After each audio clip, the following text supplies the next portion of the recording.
चला आजच्या सत्रामध्ये पुन्हा एकदा सर्वांचे स्वागत. आणि आज प्रभूजींचा जो क्लास राहणार आहे, त्यानंतर इमिजिएटली प्रभूजी ट्रॅव्हल करणार आहे. त्यामुळे आजचा आपण प्रश्नोत्तर होल्ड करणार आहोत. तर तुम्ही प्रश्न लिहून ठेवू शकता, नेक्स्ट किंवा ग्रुपवर पोस्ट करू शकता. प्रभूजी नंतरच्या क्लासमध्ये, उद्याच्या किंवा परवाच्या क्लासमध्ये ते ऍड्रेस करतील. सर्वांना विनंती. हरे कृष्णा. प्रभूजी. हो हो, येस प्रभू. त्यांनी लाईव्ह स्ट्रीमिंग.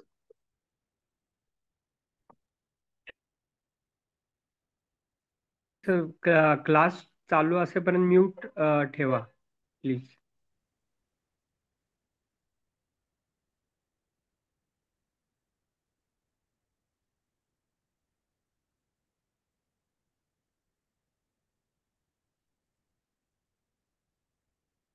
ओके. ओम अज्ञानतिमिरान्धस्य ज्ञानाञ्जनशलाकया चक्षुरोन्मीलितं येन तस्मै श्रीगुरवे नमः. नमो विष्णुपादाय कृष्णप्रेष्ठाय भूतले श्रीमते भक्तिवेदान्त स्वामीति नामिने. नमस्ते सारस्वते देवे गौरवाणी प्रचारिणे निर्विशेष शून्यवादी पाश्चात्य देशतारिणे. जय श्री कृष्ण चैतन्य प्रभु नित्यानंद श्री अद्वैत गदाधर श्रीवासदि गौर भक्त वृंद.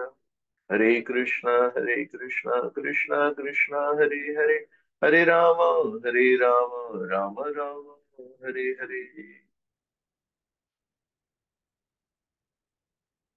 हरे कृष्ण सर्व भक्तांचं पुन्हा एकदा स्वागत. आपण आज चर्चा करत आहोत श्रीमद भागवतांच्या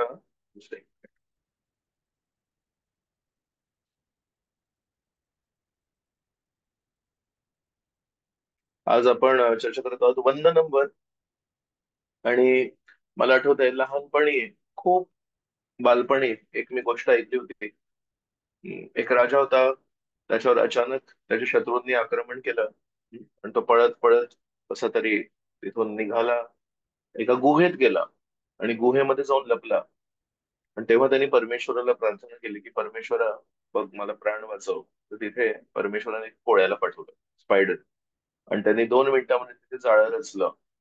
आणि जेव्हा शत्रूचे सैनिक आले तेव्हा त्यांनी ते जाळं बघितलं आणि म्हणाले, अरे इथे कोळ्याचं जाळं आहे, म्हणजे हे तर वर्षानुवर्ष पासून कोणी इथे आतमध्ये गेलं नसेल, तर आपण इथून निघून जाऊया. लहानपणी ही शिकवण दिली होती की परमेश्वराला जर मदत करायची असेल तर परमेश्वराला स्वतः पण याची गरज नाहीये. परमेश्वर एका कोळ्याद्वारे पण तिथे उपस्थित राहू शकतात आणि आपली मदत करू शकतात. सर्वजण प्रार्थना अर्पण करतच असतात. लहान मुलं आहेत ते परीक्षेमध्ये चांगले मार्क मिळू देत ही प्रार्थना अर्पण करतात. जी तरुण पिढी आहे ती म्हणते मला चांगला साथीदार मिळू दे हे परमेश्वरा. जे नोकरी करतात त्यांना लक्षात येतं की अरे भार आहे, खर्चाचा भार आहे, तर म्हणतात आमचे पगार वाढ होऊ दे. जे बिझनेस करतात ते म्हणतात आमचा बिझनेस वाढू दे. म्हातारपण येतं तेव्हा म्हणतात की आम्हाला आजार नको होऊ दे. असे सगळेजण कोणी ना कोणी काही ना काहीतरी प्रार्थना करत असतात. पण या सगळ्या प्रार्थना कोणत्या दिशेने आहेत? स्वतःच्या दिशेने. आणि आज आपण ज्या प्रार्थना चर्चा करत आहोत, वंदनमची चर्चा करत आहोत, ते श्रीमद भागवतामध्ये प्रल्हाद महाराज जे सांगतायत की आपण प्रार्थना करायला पाहिजे भगवंतांना. श्रीमद भागवतातल्या प्रार्थना कोणत्या दिशेने आहेत? श्रीमद भागवतामध्ये पण लहान मुलं प्रार्थना करतात. श्रीमद भागवतामध्ये पण वयस्कर मंडळी प्रार्थना करतात. श्रीमद भागवतामध्ये साधू लोक प्रार्थना करतात आणि श्रीमद भागवतामध्ये राजा लोक प्रार्थना करतात. पण एक अंतर आहे. आजपर्यंत आपण जेवढ्या प्रार्थना ऐकल्या त्यांची दिशा स्वतःसाठी होती.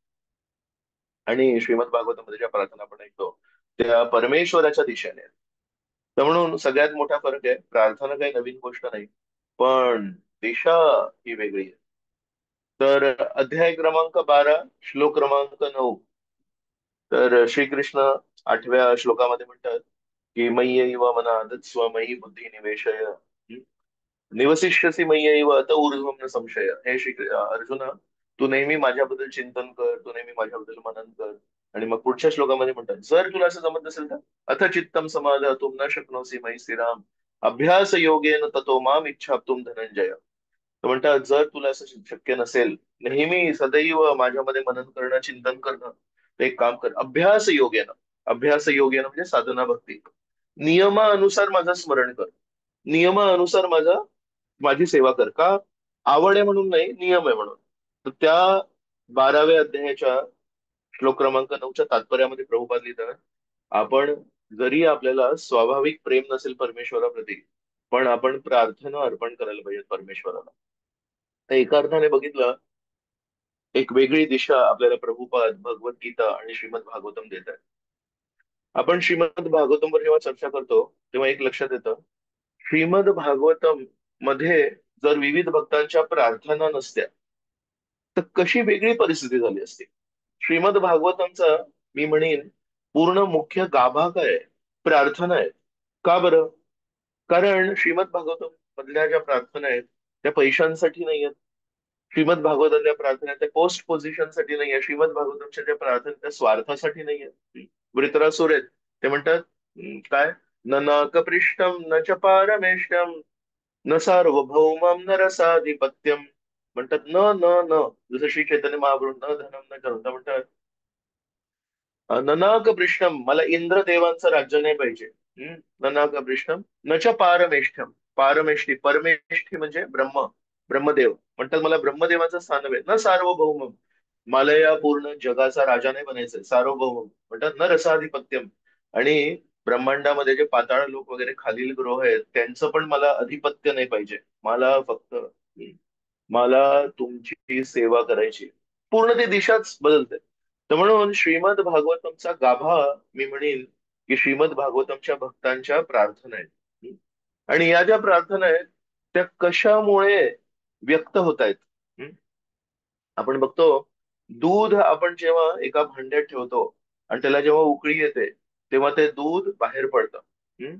तसंच लोकांच्या, भक्तांच्या, शुद्ध भक्तांच्या हृदयामध्ये परमेश्वराप्रती जे प्रेम आहे, ते कधी कधी परिस्थितीमुळे, कधी त्यांच्यावर कष्टाची परिस्थिती येते, कधी त्यांच्यावर अगदी आनंदाची परिस्थिती येते, कधी त्यांच्यावर समस्या येते, कधी त्यांच्या समोर श्रीकृष्ण काहीतरी गोड असा काहीतरी व्यवहार करतात त्यांच्याशी, येन केन प्रकारेण, कुठलीही परिस्थिती असू दे, पण त्यांच्या हृदयाला मी एका भांड्याशी तुलना करतोय आणि त्यांच्या हृदयातल्या प्रेमाला त्या भांड्यातल्या दुधाशी मी तुलना करतोय. तर त्या परिस्थितीमुळे जेव्हा गॅस चालू होतो, आनंदाची परिस्थिती असू दे किंवा दुःखाची परिस्थिती असू दे, ते दूध असं सगळं उफळून येतं. आणि ते जे दूध आहे ते जेव्हा उफळून येतं तेव्हा त्याला आपण कंट्रोल नाही करू शकत. का? आपला जो गॅस आहे तो बंद करू शकतो, पण परिस्थिती आपल्या हातात नसते. तर परिस्थिती समजा वाढत चालली, वाढत चालली, वाढत चालली, यांचं जे प्रेम आहे श्रीकृष्णांप्रती ते उफळून कधी कधी बाहेर येतं. आपण कधी बघतो, मुंग्या रस्त्यावरून खालून चालत असतील, एक थेंब जरी पाणी पडलं तर ती मुंगी त्याच्यामध्ये पूर्णपणे बुडून जाते. तसं या शुद्ध आचार्यांच्या हृदयातल्या दुधाला, प्रेमाच्या दुधाला जेव्हा उकळी येते आणि ते जेव्हा व्यक्त होतंय त्यांच्या मुखातून, त्याच्यातला एक एक श्लोक एका थेंबासारखा आहे. त्या थेंबाला, मुंगीला तो पूर्णपणे बुडवू शकतो. तसंच आपण पण प्रल्हादाच्या, कुंती देवींच्या, वृत्रासुरच्या, गोपिकांच्या या सगळ्या प्रार्थनाचा एक श्लोक जरी घेतला, आपलं संपूर्ण आयुष्य त्याच्यामध्ये पूर्णपणे बुडू शकतं. आणि आपण विचार करू काय या भावना आहेत, काय या व्यक्त केल्या. तर शुद्ध भक्त जेव्हा प्रार्थना अर्पण करतात त्याचे तीन विभाग आहेत, तीन वेगवेगळे पद्धती आहेत. काय? सगळ्यात पहिलं म्हणजे परमेश्वराचं गुणगान करणं. आपण कोणाकडे जेव्हा जातो तेव्हा डायरेक्टली भीक नाही मागायला पाहिजे. आपण म्हणायला पाहिजे, तुम्ही किती श्रीमंत आहात, तुम्ही किती छान आहात, है ना? तर म्हणून नेहमी कुठल्या पण प्रार्थना बघा भगवंतांच्या, त्याच्यामध्ये पहिले काही श्लोक असतात त्याच्यामध्ये परमेश्वराची स्तुती असते. तुम्ही हे आहात, तुम्ही ते आहात, तुम्ही हे करू शकता, तुम्ही ते करू शकता. दुसरा भाग असतो की स्वतःची दीनहीन परिस्थिती वर्णन करायची. माझी किती दयनीय परिस्थिती आहे. आणि तिसरी गोष्ट आहे की तुम्ही इतके महान, मी इतका दीन, मग आता मला काय पाहिजे? मला तुमच्या कृपेची आशा आहे. मला तुमच्या कृपेकडे माझं लक्ष आहे. तर पहिला जो भाग होता परमेश्वराची स्तुती, त्याला म्हणतात संप्रार्थनात्मिका. दुसरा जो भाग होता ज्याच्यामध्ये होतं की माझी दीनहीन परिस्थिती मी वर्णन करतो, त्याला म्हणतात दैन्य बोधिका.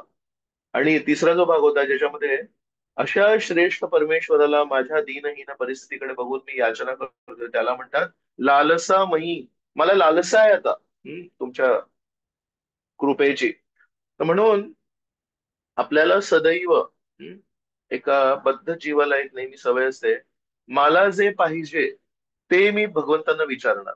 पण श्रीमद भागवतम आपल्याला खुणवतंय, श्रीकृष्णांना आपल्याला जे पाहिजे ते नका विचारू. श्रीकृष्णांना आपल्याला ज्याची गरज आहे, ज्याच्या विना आपण राहू नाही शकत, काय? शुद्ध कृष्ण प्रेम, शुद्ध नाती, शुद्ध संबंध, ते आपण विचारायला पाहिजे. आपलं हृदय संबंधांच्या अभावात, प्रेमाच्या अभावामध्ये पोकळ आहे सध्या. आणि आपण त्याच्यामध्ये सोनं चांदी भरतोय. सोनं चांदी भरू शकतो, काही हरकत नाही त्याच्यामध्ये. पण आपल्याला समाधान मिळत नाही. समाधान कधी मिळतं? जेव्हा एखादा विश्वासू व्यक्ती आपल्या जीवनामध्ये भेटतो, त्याचाच तो शोध घेतोय आपण. तर भागवत आपल्याला म्हणतंय, तो जो व्यक्ती ज्याचा तुम्ही शोध घेताय जन्मोजन्मी, एक विश्वासू प्रेमळ सदैव आपल्याला स्वीकारणारा, विना अट स्वीकारणारा व्यक्ती, ते आहेत केवळ श्रीकृष्ण. म्हणून श्रीमद भागवतातल्या प्रार्थना या खूप महत्वाच्या आहेत. आणि नियमितपणे आपण श्रीमद भागवतातल्या प्रार्थना वाचायला पाहिजे. मला एक सांगा, श्रीमद भागवतातल्या भक्तांच्या प्रार्थना जर आपण वाचल्या नाही, जर आपण समजलो नाही, तर आपल्याला त्या भक्तांचं हृदय कसं कळणार? आणि जर आपल्याला त्या भक्तांचं हृदय नाही कळलं, तर आपल्याला त्या भक्तांचा आध्यात्मिक स्तर काय आहे ते कसं कळणार? कारण वैष्णवांना पण दोनच डोळे असतात, वैष्णवांना दोनच नासिका असतात. सर्व बाह्य दृष्टीने वैष्णव आणि अवैष्णव याच्यामध्ये काहीही अंतर नाहीये, फक्त वैष्णवांची चेतना वेगळी असते. तर म्हणून प्रार्थनेतून आपल्याला भक्तांच्या हृदयाला ऍक्सेस मिळतो, स्पर्श करू शकतो. त्या हृदयामुळे आपल्याला कळतं की त्यांचा आध्यात्मिक स्तर काय. आणि जेव्हा आपल्याला त्यांचं आध्यात्मिक स्तर कळतं, तेव्हा आपल्याला लक्षात येतं आपण त्यांना कशा नजरेने बघायला पाहिजे, आपण त्यांना कुठल्या दृष्टीने बघायला पाहिजे. आणि जेव्हा आपल्याला लक्षात येतं की यांचं आध्यात्मिक स्तर उंच आहे, आपण त्यांना वेगळ्या नजरेने बघायला पाहिजे, तेव्हा कुठे आपण त्यांच्याकडून शिकायला तयार होतो. आपण कोणाकडून शिकणार? जे आपल्यापेक्षा श्रेष्ठ आहेत, हा आपल्याला विश्वास व्हायला पाहिजे. तो व्यक्ती म्हणेल मी तुझ्यापेक्षा श्रेष्ठ आहे म्हणून.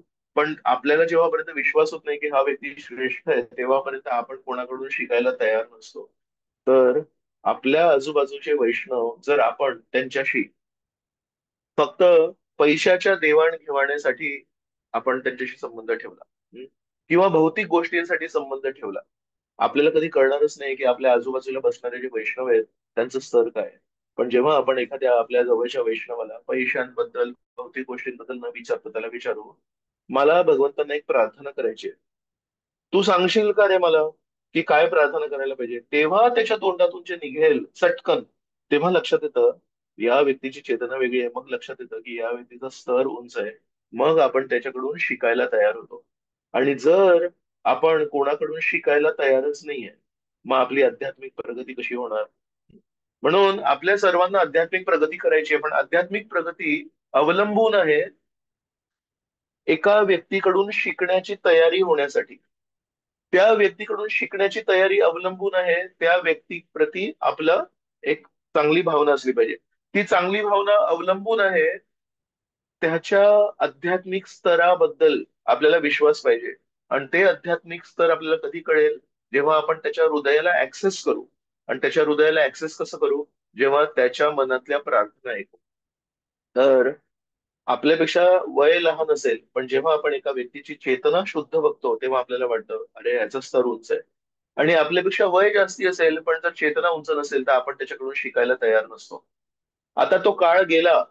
तुम्हाला सर्वांनाही हे मान्य आहे. अं, असेल, मी म्हणू शकतो, एक काळ होता जेव्हा वयाने माझ्यापेक्षा जे मोठे आहेत त्यांचं मी गप गुमान ऐकायचो. आता तो काळ नाहीये. आता कोणी कोणाचं ऐकत नाही. जेव्हापर्यंत चेतना श्रेष्ठ आहे हे जेव्हापर्यंत विश्वास होत नाही, तेव्हापर्यंत आपण ऐकत नाही. आणि कधी कधी मनामध्ये तो नेहमी एक लढा चालू असतो, याचं वय माझ्यापेक्षा लहान आहे, मी ऐकू का खरंच? पण नंतर बुद्धी म्हणते पण त्याचा स्तर काय आहे? त्याची आध्यात्मिक चेतना काय आहे? तर आपण त्याच्याकडून ऐकायला पाहिजे.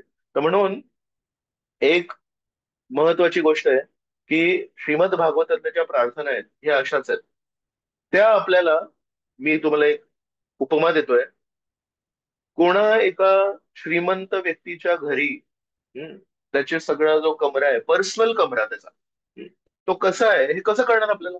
आपण जास्तीत जास्त बाहेरच्या हॉलमध्ये जाऊ शकतो, जास्तीत जास्त बाहेरच्या गॅरेज मध्ये कार कुठल्या कुठल्या महागड्या आहेत ते बघू शकतो. ऍक्च्युली श्रीमंत व्यक्तीच्या पर्सनल बेडरूम मध्ये कोणालाच घेऊन नाही जातो. त्या दृष्टीने आध्यात्मिक क्षेत्रामध्ये कोण श्रीमंत आहे? शुद्ध भक्त. शुद्ध भक्तांच्या बेडरूम, शुद्ध भक्तांच्या पर्सनल रूम मध्ये म्हणजे त्यांचं हृदय, शुद्ध भक्तांच्या श्रीमंतीच्या त्यांच्या हृदयामध्ये जिथे त्यांचं श्रीकृष्णांप्रती प्रेम ओतप्रोत आहे, तिथे आपल्याला शुकदेव गोस्वामींनी संस्कृत भाषेमध्ये कॅमेरा लावून दिला आपल्याला. आणि कृष्ण कृपामूर्ती एसी भक्तिवेदांत स्वामी प्रभुपादांनी श्रील भक्ती सिद्धांत सरस्वतींच्या आज्ञेनुसार त्या कॅमेराला सर्व भाषांमध्ये उपलब्ध करून दिली. तुम्ही आणि आम्ही, आपण तर लोभ मोह मद माया मत्सर्य याच्याशी, काम याच्याशी रोज आपला क्षणोक्षणी युद्ध चालू आहे. आपल्याला काय ऍक्सेस? आपल्याला कोण सांगणार आहे की सुखदेव गोस्वामींच्या मनात काय आहे? आपल्याला कोण सांगणार आहे? एसी भक्तिवेदांत स्वामी प्रभुपा जेव्हा अमेरिकेला पोहोचले तेव्हा म्हणतायत, नाचाओ नाचाओ प्रभू नाचाओ नाचाओ से मते, काष्ठेर पुतली यथा नाचाओ से मते. मी ते कठपुतळी आहे, मला नाचव तू परमेश्वरा, तुझ्या कार्यासाठी मी इथे आलोय. नाचाओ नाचाओ नाचाओ से मते हे वाक्य बोलायला किती शौर्य लागतं. परमेश्वरा, तुझ्या कामासाठी मी नाचायला तयार आहे. खूप कठीण आहे. तर म्हणून शुकदेव गोस्वामींनी श्रीमद भागवतामध्ये आपल्याला शुद्ध भक्तांच्या हृदयामध्ये कॅमेरा दिलाय. आणि जेव्हापर्यंत तो कॅमेरा नसेल तेव्हापर्यंत कसं कळणार की त्यांच्या हृदयात काय आणि आपली प्रगती कशी होणार? दुसरी गोष्ट, फक्त भक्तांच्या हृदयामध्ये कॅमेरा नाही दिला. श्रीकृष्ण, सर्व अवतारी कृष्ण, सर्व अवतारांचे स्रोत कृष्ण, त्यांच्या हृदयामध्ये तर ऍक्सेस अशक्य आहे. पण श्रीकृष्ण कोणाला ऍक्सेस देतात? श्रीकृष्ण शुद्ध भक्तांना ऍक्सेस देतात. काय 6 6व्या अध्यायामध्ये 30वा श्लोक आहे. योमाम पश्यति सर्वत्र सर्वम च मयि पश्यति तस्याहम न प्रणश्यामी सच मे न प्रणश्यति. जो मला सर्वीकडे बघतो आणि जो सर्वांना माझ्यामध्ये बघतो, तो मला कधी दृष्टी आड जात नाही आणि मी पण त्याला कधी दृष्टी आड जात नाही. अर्थात घनिष्ठ संबंध आहे. तर शुद्ध भक्तांच्या हृदयामध्ये तर इट इज इम्पॉसिबल. शुद्ध भक्त आपल्या समोर आले तर आपल्याशी आपण कसं जायचं त्यांच्या समोर? लाज वाटते. पण या शुद्ध भक्तांना श्रीकृष्णांनी त्यांच्या हृदयातला ऍक्सेस दिलाय. तर शुद्ध भक्त शुकदेव गोस्वामी आणि एसी भक्तिवेदांत स्वामी प्रभुपाद आपल्याला काय करतायत? फक्त इतर शुद्ध भक्तांच्या हृदयामधला ऍक्सेस नाही देतात, त्या शुद्ध भक्तांच्या त्या कॅमेराच्या मार्फत त्यांनी अजून एक लाईन टाकली आहे, सीसीटीव्ही कॅमेरा लावलाय श्रीकृष्णांच्या हृदयामध्ये. तर श्रीमद भागवतामध्ये आपल्याला दोन अशक्य गोष्टींना ऍक्सेस मिळतोय.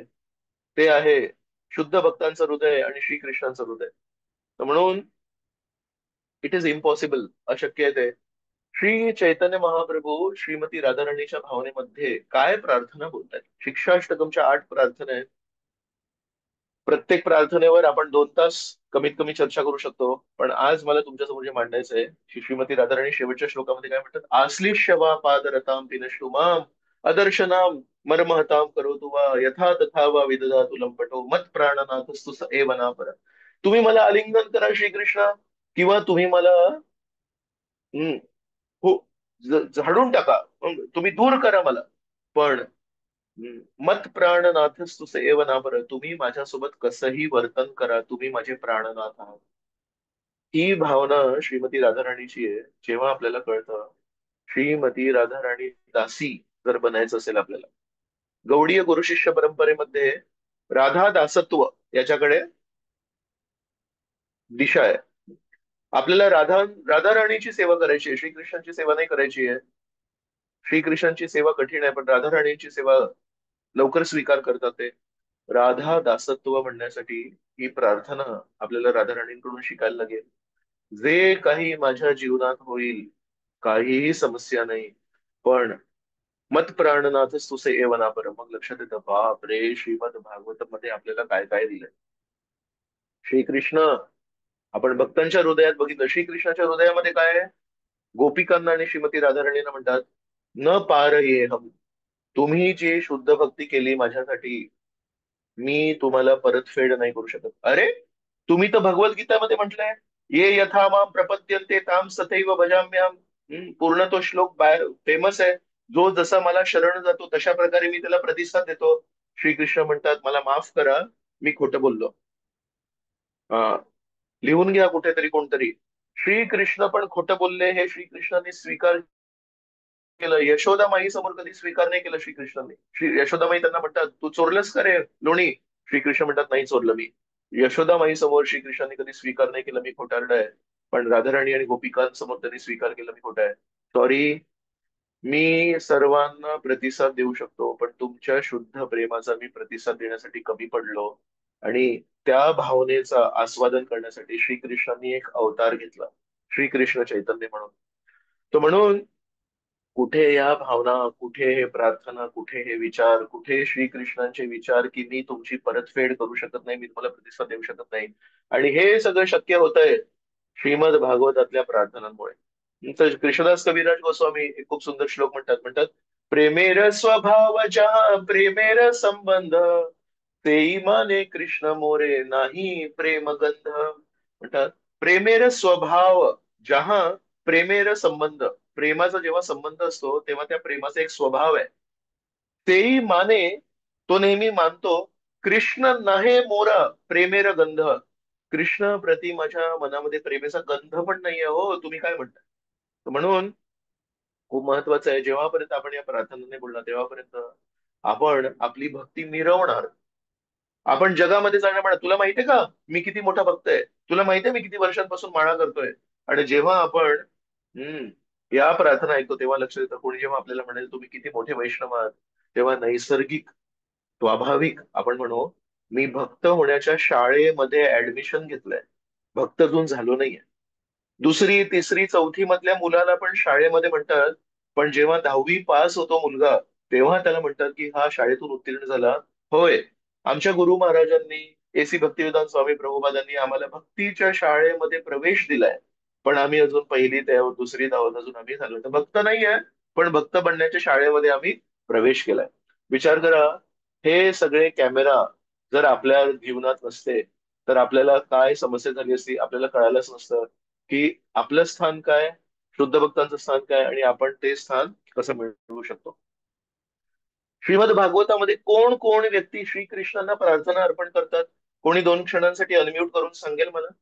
कोण कोण व्यक्ती, व्यक्ती म्हणण्यापेक्षा विभाग, मग कोण कोण प्रकारचे लोक अर्पण करतात प्रार्थना? कोणी अनम्यूट करून सांगेल? कुंती देवी, कुंती कुंती हा, महाराज, महाराज, हो, गजेंद्र कुंती. मोरे. एक मिनिट, हा, कुंती देवी हे व्यक्ती झाले, पण हा, तो कुठली श्रेणी आहे, कुठला विभाग आहे? म्हणजे आपण म्हणू शकतो राणी आहे ती, राणी प्रार्थना अर्पण करते असं. राणी, गजेंद्र, बालक, एक असुर असुर, प्रार्थना ब्रह्माजी बालक आहेत. अर्पण करतात. गृहस्थ जीवनामध्ये रुक्मिणी माता, वृत्रासुर, ब्रह्मदेव आहेत, म्हणजे देवता आपण म्हणू, देवता प्रार्थना अर्पण करतात. राणी शरीरामध्ये राणी अर्पण करते, बालक अर्पण करतात, पशु, गजेंद्र प्राणी, पशु, प्रचेता, प्रचेता पण आहेत. पशु अर्पण करतात, बरोबर. आणि मोठमोठे रुद्रासुर, प्रचेता वगैरे करतात. वृत्रासुर, असुर अर्पण करतोय बघा. सुखदेव गोस्वामींनी किती व्हेरायटी केली आहे. पृथ्वीच पण असुर अर्पण अर्पण करते. करतायत. येस, बोला बोला प्रभू. पृथ्वी पण अर्पण करते वराहदेवांना. पृथ्वी, अमेझिंग. 12व्या स्कंदामध्ये सुरुवातीला भूमी गीत आहे, तर पृथ्वी देवी अर्पण करते. विचार करा, आपल्याला आतापर्यंत ज्या काय अथर्व शीर्ष लहानपणी कोणी शिकवलं असेल, है ना, बाकीच्या अजून प्रार्थना वेगवेगळ्या शिकवल्या, त्या सगळ्या प्रार्थना कुठे दिल्यात माहिती? वेदांमध्ये दिल्यात, बरोबर. श्रीमद भागवतामध्ये फक्त पुरुष प्रार्थना नाही अर्पण करत आहे, पृथ्वी प्रार्थना अर्पण करते, देवता प्रार्थना अर्पण करतात, असुर प्रार्थना अर्पण करतात. पण सगळ्यात महत्वाची गोष्ट काय आहे माहितीये? वेद पण प्रार्थना अर्पण करतात. आपण सर्व देवतांना ज्या प्रार्थना अर्पण करतो त्या प्रार्थना दिल्यात वेदांमध्ये. आणि व्यक्तिगत वेद, मला वाटतं अध्याय क्रमांक 87 किंवा 88 आहे 10व्या स्कंदामध्ये. तिथे साम, ऋग, यजुर आणि अथर्व आणि सर्व उपनिषद हे व्यक्ती रूपामध्ये श्रीकृष्णांसमोर येतात आणि स्वतः वेद श्रीकृष्णांची स्तुती करतात. मग आपल्या लक्षात येतं सगळे जण जे जाणकार आहेत ते आसुसलेले आहेत श्रीकृष्णांची स्तुती करण्यासाठी. आपण याच्यातून काय शिकू शकतो? आपण लहान असू दे, आपण मध्यम असू दे, आपण मोठे असू दे, आपण प्रार्थना अर्पण करायला पाहिजे. जर आपलं जीवन प्रार्थनाहीन आहे तर आपलं जीवन अर्थहीन आहे आणि आपलं जीवन प्रगतीहीन आहे. प्रार्थना अर्पण करायला पाहिजे. असं म्हणतात सत्स्वरूप महाराज आहेत एक, प्रभुपादांचे शिष्य, ज्यांनी प्रभुपाद लीलामृत लिहिलं, त्यांनी एका पुस्तकामध्ये लिहिलंय, शास्त्र म्हणजे जेव्हा परमेश्वर आपल्याशी बोलतात, शास्त्र म्हणजे जेव्हा परमेश्वर आपल्याशी संवाद साधतात, आणि प्रार्थना म्हणजे जेव्हा आपण परमेश्वराशी संबंध संवाद साधतो. एकदा परमपूज्य सच्चिनंदन स्वामी महाराज आहेत, प्रभुपादांचे शिष्य आहेत, त्यांनी परमपूज्य राधानाथ महाराजांना प्रश्न विचारला की मित्र आहेत, खूप जवळचे मित्र आहेत, तर म्हणाले तुमची जर व्याख्या करायची असेल तर तुम्ही स्वतःचं वर्णन करा, तुमची व्याख्या काय करू शकतो म्हणून. तर तेव्हा परमपूज्य राधानाथ स्वामी महाराजांनी इंग्लिशमध्ये म्हणाला, आय एम ए प्रेयर. तर त्यांनी मग नंतर सांगितलं, जसं इंग्लिशमध्ये जो गातो, सिंग, जो गातो त्याला म्हणतात सिंगर. सिंगर म्हणजे वन हू सिंग्स. डान्सर म्हणजे one who dances is a dancer. तसं राधानाथ महाराज म्हणाले, विचार करा म्हणाले, I will describe my self as a prayer. तर राधानाथ महाराज म्हणतात, मी नेहमी भगवंतांना प्रार्थना करत असतो. श्रील प्रभुपादांनी एकदा भक्ती वेदांत मॅनर मध्ये प्रवचन दिलं आणि त्या प्रवचनामध्ये म्हणाले, मला माया देवीची अजिबात भीती नाही, मी माया देवीला अजिबात भीत नाही. अशा प्रकारे एकदम जोरदार त्यांनी ती लेक्चर दिलं. लेक्चर नंतर श्रील प्रभुपाद व्यासासनावरून उतरले आणि भगवंतांना साष्टांग दंडवत प्रणाम केला आणि भगवंतांच्या समोरचे हात जोडून काहीतरी तीव्र प्रार्थना करत होते. तेव्हा जवळचे एक संन्यासी शिष्य होते, त्यांनी प्रभुपादांना विचारलं, प्रभुपाद तुम्ही काय प्रार्थना करत होते? तर म्हणाले, मी भगवंतांना प्रार्थना करत होतो, मला माया देवीपासून वाचवून ठेवा. तर ते शिष्य म्हणाले, प्रभुपाद तुम्ही आता लेक्चर मध्ये म्हणाले तुम्हाला मायादेवीची भीती नाही, आणि आता तुम्ही म्हणताय की तुम्ही भगवंत प्रार्थना करते मला मायादेवीपासून वाचवून ठेव. मग प्रभुपाद म्हणाले, कारण मी नेहमी श्रीकृष्णांना प्रार्थना करत असतो की मला मायादेवीपासून वाचून ठेव, म्हणून मला मायादेवीची भीती नाही. मग भक्तांना लक्षात आलं की आपण नेहमी भगवंताच्या अधीन राहायला पाहिजे आणि भगवंतांना नेहमी आपण प्रार्थना करायला पाहिजे. एक प्रश्न आपल्या मनामध्ये निर्माण होऊ शकतो, जर परमेश्वराला सर्व काही माहिती आहे, परमेश्वर क्षेत्रज्ञं चापि मां विद्धि सर्व क्षेत्रेषु भारत, श्रीकृष्ण म्हणतात मी तर सर्वांच्या शरीरामध्ये स्थित आहे. मग कोणाच्या मनामध्ये विचार येईल, जर परमेश्वराला पूर्वीपासूनच सर्वांबद्दल सर्व काही माहिती आहे, मग प्रार्थना करायची गरज आहे का? होय. कसं काय? प्रार्थना म्हणजे माझं मनोगत मी परमेश्वराला अर्पण करतोय, तर ते आपण करायला पाहिजे. मग ही प्रार्थना कशी करायला पाहिजे? दोन आपले दृष्टिकोन असू शकतात. एक दृष्टिकोन आहे, जी पूर्व आचार्यांची प्रार्थना भागवतामध्ये आहे, ती तर भगवंतांना खूप प्रिय आहे, त्यांनी तर भगवंतांचं हृदय जिंकलंय, तर ती प्रार्थना मी पाठांतर करीन आणि ती प्रार्थना मी हुबेहूब बोलीन. रोज मी कुंती देवीची प्रार्थना घेईन, आणि त्याच्यामुळे नमस्ते पुरुषम तू आद्यम प्रकृते पुरुषम परम, अंतर्बहिर अवस्थित, अशा मी कुंती देवींच्या प्रार्थना, प्रल्हादाच्या प्रार्थना, ध्रुवाच्या प्रार्थना मी बायहार्ट करीन आणि हुबेहूब ते बोलीन. त्याच्यामध्ये चांगली गोष्ट आहे, प्रदूषण त्याच्यामध्ये धर्म अर्थ काम मोक्षाचं प्रदूषण नाहीये, पण त्याच्यामध्ये एक आपल्याकडून चूक घडेल. काय? खूप ते काय म्हणू आपण, असं फक्त रिच्युअलिस्टिक, रिच्युअलिस्टिक म्हणजे फक्त विधी आपण करतोय, बाह्य प्रक्रिया आपण करतोय, पण त्याच्यामध्ये भावना नसणार. का बरं? कुंती देवींना त्या प्रार्थना अर्पण करण्यासाठी, प्रल्हादाला त्या प्रार्थना अर्पण करण्यासाठी अग्नीतून जावं लागलं, वाईट परिस्थितीतून जावं लागलं, सोनं चमकण्यासाठी अग्नीतून जावं लागलं. तर आपलं जे सोनं आहे ते जर त्या तशा परिस्थितीतून गेलं नसेल तर ते चमकणार नाही, आणि न चमकणारं सोनं चमकणाऱ्या सोन्याची किंमत घेऊ नाही शकत. म्हणून हे सगळे जे प्रार्थना दिले त्या सगळ्या प्रार्थनांच्या इतिहास जर बघितला आपण श्रीमद भागवतामध्ये, संघर्षमय जीवन आहे. आणि त्या संघर्षातून जेव्हा व्यक्ती जातो तेव्हा तो चमकतो. तर म्हणून आपण ज्यांनी संघर्षांना सामोरे गेले त्यांच्या प्रार्थना आपण जर हुबेहूब बोलायला गेलो तर कुठेतरी आपल्याकडून एक नाटक घडेल ते. हं? आपले ते शब्द नाही बोलू शकत ना आपण, कारण आपण त्या संघर्षातून गेलो नाहीये. किंवा आपल्या जीवनामध्ये जेव्हा लहान लहान संघर्ष येतात आपण पूर्ण आपल्याला प्रश्न पडतात, कृष्ण खरोखर आहेत का? हं? गुरु महाराजांची कृपा आहे का? मला एक भक्त विचारतो, मी माझी सेवा करतोय, गुरु महाराजांना माहिती आहे का की मी काय सेवा करतोय म्हणून? म्हटलं प्रभू, तुम्हाला हे एकदमच बेसिक प्रश्न आहेत. थोडस तुम्ही वाचन करा प्रभुपादांच्या पुस्तकांचं. श्रीकृष्ण हृदयात आहेत, श्रीकृष्णाचे शुद्ध भक्त पण हृदयात आहेत. सुखदेव गोस्वामींची जेव्हा स्तुती होते सुरुवातीला, दुसऱ्या अध्यायाचे एकदम सुरुवातीचे श्लोक आहेत, हो ना? सर्व भूत हृदय मुनी मानतोस्मी. सुखदेव गोस्वामी सर्व भूत हृदयम आहेत. आपण तर विचार करत होतो की फक्त परमेश्वर सर्व भूत हृदयम आहेत. नाही, त्याच्या तात्पर्यामध्ये लिहितात श्रीकृष्ण कधी एकटे नसतात, तर श्रीकृष्ण आपल्या सर्व शुद्ध भक्तांना घेऊन, तर श्रीकृष्ण जिथे जिथे आहे तिथे सर्व शुद्ध भक्त पण आहेत. तर सुखदेव गोस्वामी पण आपल्या हृदयामध्ये आहेत. तर सुखदेव गोस्वामी आपल्या हृदयात आहेत, तर प्रभुपाद पण आपल्या हृदयामध्ये आहेत. प्रभुपाद हृदयामध्ये आहेत, तर त्यांचे शुद्ध शिष्य पण आपल्या हृदयात आहेत. तर आपल्याला माहिती पाहिजे आपण लहान लहान संघर्षासमोर काय मोठे मोठे प्रश्न विचारायला लागतो. तर म्हणून मोठ्या मोठ्या भक्तांचे प्रार्थना आपण हुबेहूब नाही बोलायला पाहिजे. मग काय करायचं? दुसरी बाजू, दुसरा टोक, मी श्रेष्ठ भक्तांच्या प्रार्थना वाचणार नाही श्रीमद भागवतामधले, मी स्वतःच्या प्रार्थना लिहीन. हम्म. त्याच्यामध्ये काय एक धोका आहे कोण सांगणार मला? थोडं अनम्यूट करून सांगा की स्वतःच्या मनातल्या मनोगत प्रार्थना जर आपण लिहिल्या पुस्तकात आणि त्या भगवंतांसमोर जर अर्पण केलं त्याच्यामध्ये एक धोका आहे, रिस्क आहे. त्याच्यामध्ये जर प्रदूषण असू शकतं. जर आपण शुद्ध भक्त नाहीये तर त्याच्यामध्ये कुठे ना कुठे स्वार्थ कणभर प्रवेश करणारच. ज्याला तिखट जेवण बनवायची सवय आहे त्याला आपण सांगतो की मला तिखट जमत नाही, थोडस कमी जर केलं तर चालेल, तर ते म्हणतात तुमच्यासाठी आम्ही तिखट टाकलंच नाही.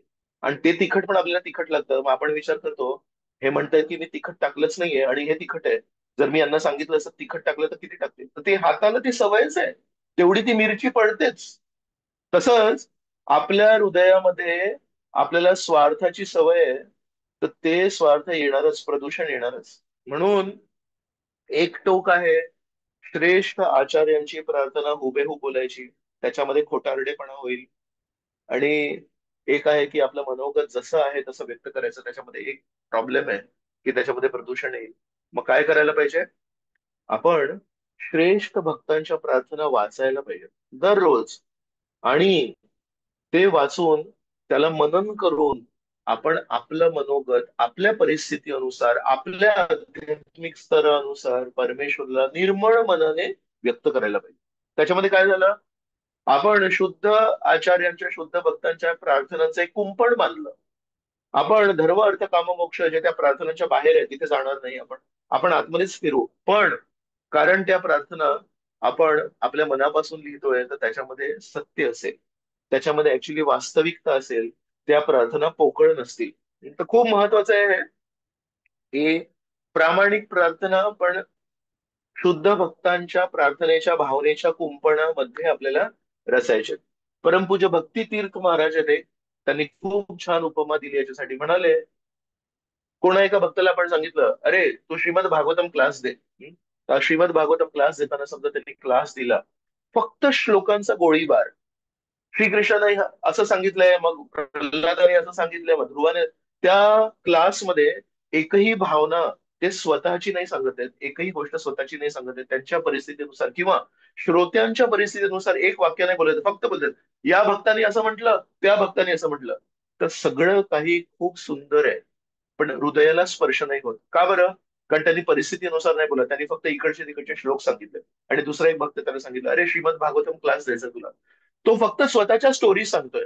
लहानपणी मी कॉलेजमध्ये होतो, मग शाळेमध्ये होतो, मग माझ्या टीचरनी असं म्हटलं प्रभूजी भागवतम क्लास सांगायचा होता, आत्मचरित्राचा क्लास नव्हता. मग तिथे पण समाधान नाही मिळत.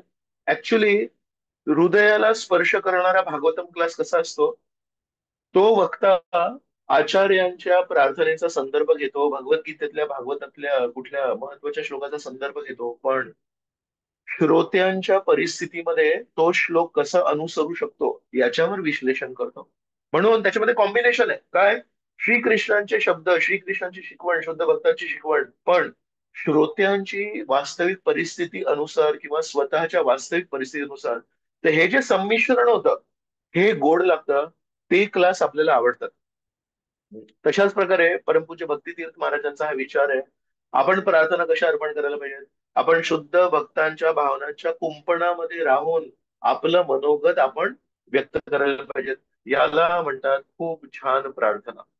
म्हणून आपण कधी कधी गंतव्यस्थान ठरवतो आपल्या जीवनाचं आणि परमेश्वरला सांगतो माझा वेग वाढव.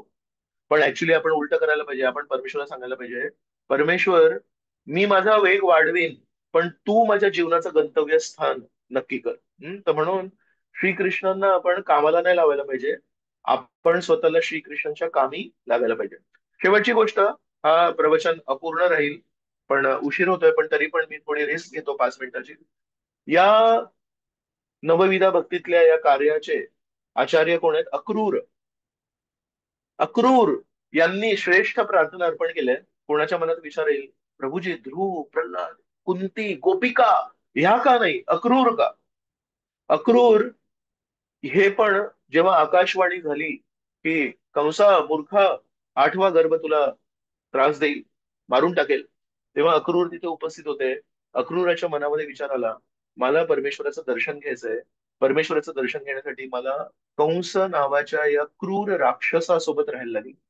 कोण भक्त आहे ज्याला असंच संघ आवडतो? कोणी आहे इथे जो म्हणतो प्रभूजी मला राक्षसांसोबत राहायचंय, मला असुरांसोबत राहायचंय? आपण नेहमी म्हणतो सत्संगात राहायचंय. अक्रूराच्या मनामध्ये एक गोड भावना होती. अक्रूराच्या मनामध्ये एक गोड भावना होती. सगळे जे सज्जन लोक होते ना, ते मथुरेला सोडून पळून गेले का? हा जरासंध, जरासंधचा हा मेहुणा आहे, सन इन लॉ. आणि हा कंस आहे, हा किती वाईट व्यक्ती आहे. तर त्या क्रूर राज्यामध्ये सगळे सज्जन लोक सोडून गेले. अक्रूर पण सज्जन होते, अक्रूर पण भक्त होते, पण अक्रूराच्या मनात विचार आला मी पण पळून जाऊ शकतो स्वतःच्या स्वार्थासाठी, पण मला श्रीकृष्णांची दर्शन करायचंय, मला श्रीकृष्णांची काहीतरी सेवा करायची. तर श्रीकृष्ण कुठे अवतरतील? मथुरेमध्ये अवतरतील का? कंस इथे राहतो आणि कंसाचा वध करायचा त्यांना. 11 साडे 11 वर्ष जन्मा नंतर आणि जन्म व्हायला 8 वर्ष, 11 आणि 8 वर्ष, 19 वर्ष अक्रूराने कंसाच्या क्रूर व्यवहाराचे दर्शन केले, श्रवण केले, दर्शन केले, आणि ते सगळे त्यांनी सहन केले का? एक दिवशी मला श्रीकृष्णांचं दर्शन करायला मिळेल. तर अशा भावनेने जेव्हा ते 19 वर्ष जगले, सगळं काही सहन करत, तेव्हा श्रीकृष्णांनी कंसाच्या हृदयामध्ये परमात्मा रूपी आहेत. कंसाला जेव्हा श्रीकृष्णांना मथुरेमध्ये बोलवायचं होतं, कोणालाही सांगितलं असतं, इतक्या सगळ्या मंत्रींमधून कंसाने अक्रूराला निवडलं आणि म्हणाले अक्रूर तू जा वृंदावनामध्ये आणि श्रीकृष्णांना घेऊन ये. तेव्हा कॅन यू इमॅजिन दिस?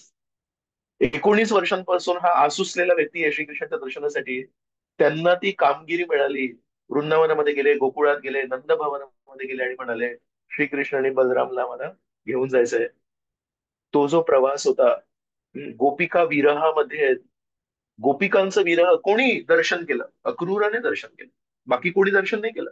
आणि श्रीकृष्ण असे चाललेत वृंदावनातून सोडून, नंद आणि यशोदा रडतायत, ते दर्शन कोणी केलं? अक्रूराने केलं. आणि श्रीकृष्ण आणि बलरामला घेऊन गेले, ते दर्शन कोणी केलं? अक्रूराने केलं. म्हणून अक्रूराच्या प्रार्थना या शब्दांनी नाही व्यक्त केल्या, अक्रूराच्या प्रार्थना त्याच्या जीवनाने व्यक्त केल्या त्यांनी. कधी तो दिवस येईल जेव्हा मी श्रीकृष्णाचं दर्शन करीन. 19 वर्ष एक असते प्रार्थना आणि एक असते प्रार्थनामय जीवन. त्यांचं जीवन प्रार्थनामय झालंय. 19 वर्ष ते प्रार्थना करतायत श्रीकृष्ण कधी अवतरतील, श्रीकृष्ण कधी मला दर्शन देतील. तर जेव्हा कोणी व्यक्ती प्रार्थना नाही करत, जेव्हा कोणी व्यक्ती प्रार्थनामय जीवन जगतो, त्याच्यावर श्रीकृष्णाची कृपा होते. म्हणून प्रार्थनामय जीवन कोणी जगलंय? अक्रूराने. सगळ्या वाईट परिस्थितींना, सगळ्या क्रूर गोष्टींना अक्रूर यांनी सहन केलं, आणि तेव्हा श्रीकृष्णांनी त्यांना निवडलं वृंदावनातल्या गोपिकांच्या विरहाचं दर्शन करायला, यशोदा आणि नंद महाराजांच्या विरहाचं दर्शन करायला. तर म्हणून अक्रूर हे सर्व प्रार्थनांचे शिरोमणी आहेत. आणि म्हणून आपण पण भगवंतांना प्रार्थना करायला पाहिजे, आधी परमेश्वरा मला प्रार्थना करायला शिकायचंय आणि त्याच्यानंतर मला प्रार्थनामय जीवन जगायला शिकायचंय. तर खूप खूप धन्यवाद. आता मला पटकन निघायचं आहे आणि प्रवास आहे माझा, पण उद्या आपण भेटूया आणि उद्या आपण कदाचित प्रश्न उत्तर घेऊया. हरे कृष्ण. जय श्रीमद भागवत महापुराण की जय. जय श्री सुखदेव गोस्वामी की जय. जय परीक्षित महाराज की जय. श्री प्रभुपाद की जय. अनंत कोटि वैष्णव वृंद की जय. जय निताई गौर प्रेमानंद. थँक्यू गुरुजी. हरे कृष्ण. थँक्यू.